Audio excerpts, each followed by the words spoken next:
ಇನ್ನು ದಾಳಿಗೂ ಮುನ್ನ 7 ದಿನ ಮುನ್ನವೇ ಬಂದಿದ್ರು ಉಗ್ರರು ಅಂತಕ್ಕಂಥದ್ದು ಗೊತ್ತಾಗಿದೆ.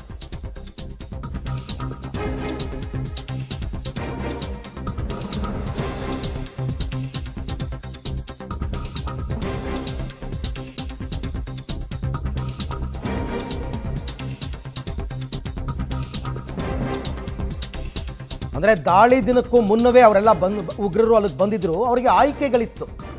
ಬೈಸರನ್ ವ್ಯಾಲಿ ದಾಳಿಗೂ ಮುನ್ನ ಉಗ್ರರು ಬೇರೆ ಬೇರೆ ಸ್ಥಳಗಳ ಪರಿಶೀಲನೆಯನ್ನ ಮಾಡಿದ್ರು. ಪಕ್ಕಾ ಪ್ಲಾನ್ ಮಾಡಿಕೊಂಡೇ ಬಂದಿದ್ರು. ಭಯೋತ್ಪಾದಕರಿಗೆ ಸ್ಥಳೀಯ ವ್ಯಕ್ತಿ ಸಹಾಯ ಮಾಡಿದ್ರಂತೆ.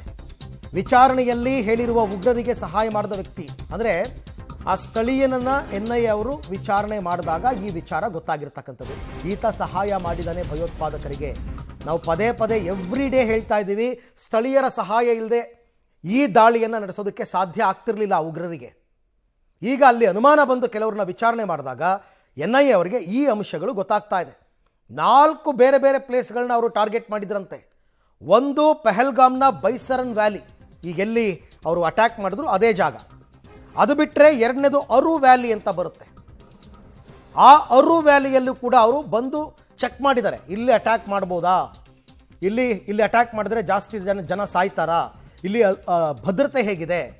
ಮೂರನೇದು ಅಮ್ಯೂಸ್ಮೆಂಟ್ ಪಾರ್ಕ್. ನಾನು ಆಗಲೇ ಹೇಳಿದೆ ಅಮ್ಯೂಸ್ಮೆಂಟ್ ಪಾರ್ಕ್ ಆಗಿದ್ದರೆ ತುಂಬ ಕಷ್ಟ ಆಗಿರ್ತಿತ್ತು ಅಂತ. ಅದನ್ನು ಚೆಕ್ ಮಾಡಿದ್ದಾರೆ. ಆಮೇಲೆ ಬೇತಾಬ್ ವ್ಯಾಲಿ, ನಿಮಗೆ ಪೆಹಲ್ಗಾಮ್ ಸರೌಂಡಿಂಗಲ್ಲಿ ಬರ್ತಕ್ಕಂಥ ಪ್ರದೇಶಗಳು. ಈ ಬೇತಾಬ್ ವ್ಯಾಲಿ ಅಂದರೆ ಆ ಪುಣೆಯ ವ್ಯಕ್ತಿಯ ಮಗಳೊಬ್ಬಳು ರೀಲ್ಸ್ ಮಾಡ್ಬೇಕಾದ್ರೆ ಹಿಂದೆ ಇಬ್ಬರು ನಡ್ಕೊಂಡು ಹೋಗ್ತಾರಲ್ಲ ಆ ಜಾಗ. 4 ಕಡೆ ಚೆಕ್ ಮಾಡಿದ್ದಾರೆ ಇವರು. 4 ಕಡೆ ಚೆಕ್ ಮಾಡಿ ಎಲ್ಲಿ ನಾವು ದಾಳಿ ಮಾಡಬೇಕು, ಎಲ್ಲಿ ಹಿಂದೂಗಳನ್ನು ಕೊಲ್ಲಬೇಕು ಅಂತ ಡಿಸೈಡ್ ಆಗಿಬಿಟ್ಟಿದ್ರು ಅವರಾಗಲೇ. ಬಟ್ ಜಾಗವನ್ನು ಫಿಕ್ಸ್ ಮಾಡೋದು ಇದೆಲ್ಲ ಪ್ರೀ ಪ್ಲ್ಯಾನ್.